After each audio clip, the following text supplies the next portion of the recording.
Hi, my sweet friends. Welcome to my YouTube channel. Okay, so I thought I would do this in my cap because I'm taking grad pictures today, and I just really wanted y'all to get the full experience with me. The makeup is subtle always. Less is more with my face. My face, less is more. But yeah, this is what we're doing. So today, we're of course, continuing the series. Excuse me.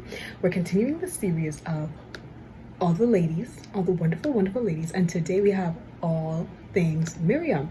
Now y'all like, Miriam? Is she talking about Moses' sister? Yes, because there are some things we can learn from Miriam. So let's get into this. I am so happy you're here. So excited. I love you much. Let's get into this. See you in there.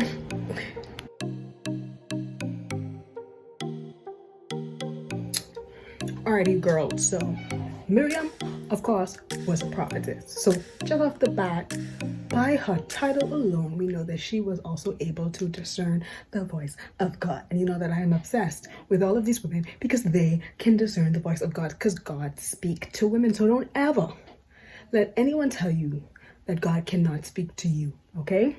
Just remember to have that relationship with him. So let's get into point number one. Miriam was obedient. I put obedient / protective because I wasn't actually there and the Bible didn't say, so I was like, I don't know, I'm not sure. But the thing is, I said she was obedient because because remember now when Moses was in the water, we know that Miriam was the one to what's the word, like she was the one to watch over him.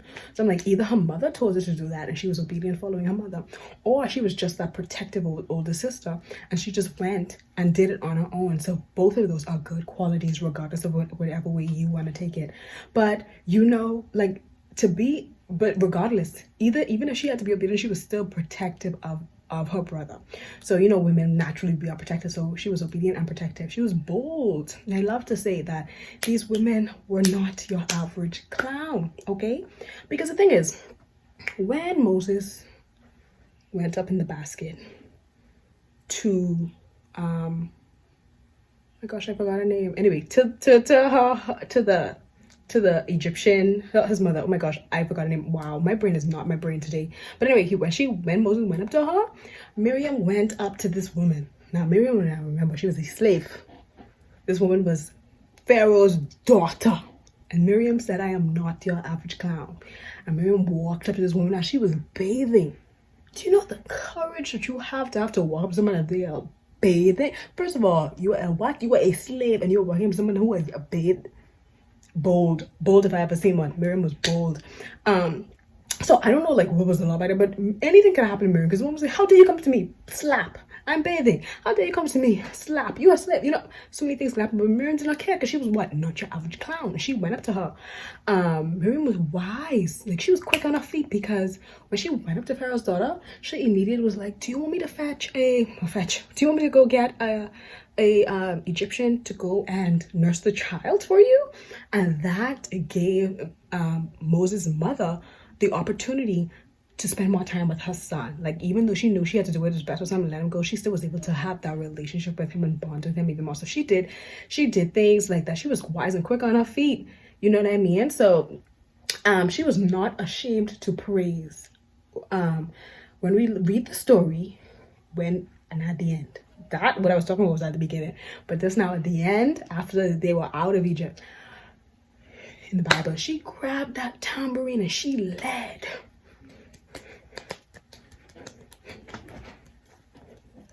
Praise the Lord.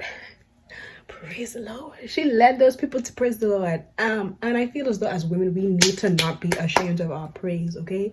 Whenever you need to praise the Lord, praise him. And if people can't get on board with that, well, goodbye. Because the thing is, I feel like on earth we are practicing when we get to heaven, okay? I always tell myself, listen, this is my dress rehearsal, so I gotta stretch. If I gotta stretch before I go into the house of the Lord to make sure I am free, like sometimes I just want to run around my church.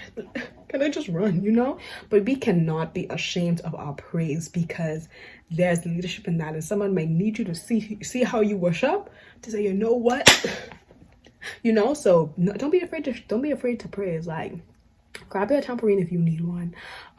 She was a leader who was loved. When she was mentioned, after she got leprosy, you can find that in Micah. But she was then I think she had to stay at the camp for 7 days, right? And everybody in the camp could have been like, oh, like if she was not a light leader, they could have been like, oh, Miriam's sick. Yeah, let's go. She can't keep up. Let's leave her. But no, they wanted to wait for her because why? She was well liked. So when you're serving your leadership roles, people should like, but I feel like just as a Christian, the values you bring as a Christian, most people you lead will see your Christ-like spirit, and they should be able to be drawn to you in that aspect. But she was a leader who was loved. So you're gonna make sure they like you, but I feel like you should not be constantly clashing with everyone you lead. Like, you have a spirit of humility, have a spirit of like people are drawn to as a leader, especially as a female leader, because there's just so much warmth in a woman who can draw someone in. You know what I mean? Like, there's no need to be I don't know if the word is abrasive, but harsh and rude and as a leader. No, I get that that's how sometimes people believe. You have to be like on guard, harsh, ridicule or chastise, or if someone does something wrong, you have to be like, oh my gosh, I can't. No, there's so many love and the warmth that you have to offer, especially as a Christ following female. So just be aware of that. Like, let people like you. It's okay. It's okay to be liked. She was family oriented. Like, they were a dynamic trio. Her, Aaron, and Moses, leaders. If I haven't seen it, I'm just joking. But yeah, they were family oriented. She was quick. She was quick boy. She was quick to defend her, but quick boy. She loved them. So be family oriented and love your family, love your friends, love everybody. Just love on them.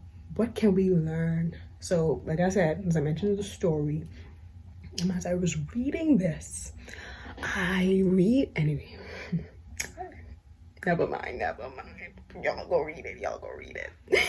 But before you critique someone else, pause and let God handle it. Okay? You are a normal woman. I am a normal woman. It is not a place. Let me say one more time. It is not our place to question the Lord. It is not our place. So don't question him. Stay in our lane. Stay in your lane. I'll stay in my lane. And we are called to obey. So if you ever find yourself about, hey, hold, no. He uses who he wants to use. And it's not your responsibility to try and figure it. That is, you are human, and they are human, and we are all being used by God in the way that he wants to use it. So you may believe you have it all together, and why I'm not being used, or how come it's them. I remember now, Deborah, like I said, Deborah, very humble. She said a woman with you see, we can learn. They're all the same. So much beauty. But remember now, Deborah, first female judge. Remember, go and watch it if you haven't seen it. But Deborah, she could have highly said, Lord, I should be the one to kill him. I should have this. No, but Deborah was like a woman will, and off he went. And Deborah said, don't worry. The man was like, Deborah, you're letting him go. And Deborah was like, let him go. Are you ready? Say a woman would get him. She got it. We done here. We could go home. Run me a bath. That's funny if she actually said run me a bath. But Miriam now had the opposite. She was the opposite. So Deborah was like, I questioned the Lord. Lord knew who you wanted to say. But Miriam now started to question.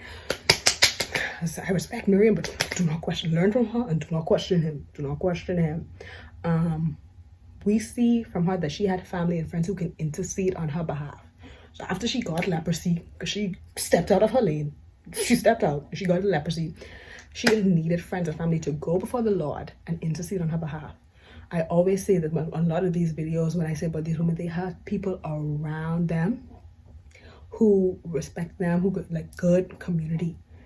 If you don't have anyone who you can go to and be like, hey, can you pray for me? Fam, you have a problem. Please find some friends who can pray for you, because a lot of people have a lot of friends and not one of them. If something happened to them, they could be like, man, can you pray? Listen, have someone that you trust. We all have issues in our lives. No one expects you to be perfect. I'm not perfect. No one expects you to be perfect. If you have a problem, no matter how small, if you need someone to intercede on your behalf, find that friend who you can go to and be like, yo, yo, I need your help, okay? And that could be if you have a lying problem, if you have a lust problem, if you have a gossiping problem. If some people struggle with modesty, some people are like, I don't know where to draw the line. I want to dress more modest, but I really want to keep not dressing more. You know what I mean? So there's so many things. There is nothing too small that you can take to God. And I had to learn this too, because you know, sometimes you're like, go to God the big things, but the little things are like, if you need someone, like have a friend, somebody you can talk to in the normal, like go grab coffee and be like, oh yeah, what are you walking through? And you're like, you know, life is good, but I feel like I'm struggling like with a little bit of modesty. I feel like I'm struggling with a little bit of gossip. So I would love it if you could pray about me for that, you know, as I try to understand where God wants to take me in that aspect.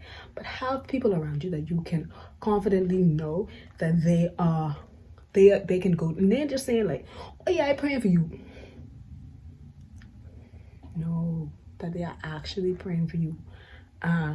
Because like Miriam had leprosy, and if Moses was not walking with the Lord, and if Moses did not go to but ask God to heal her, would Miriam be healed? We don't know, but we know that because he interceded on her behalf, she was healed.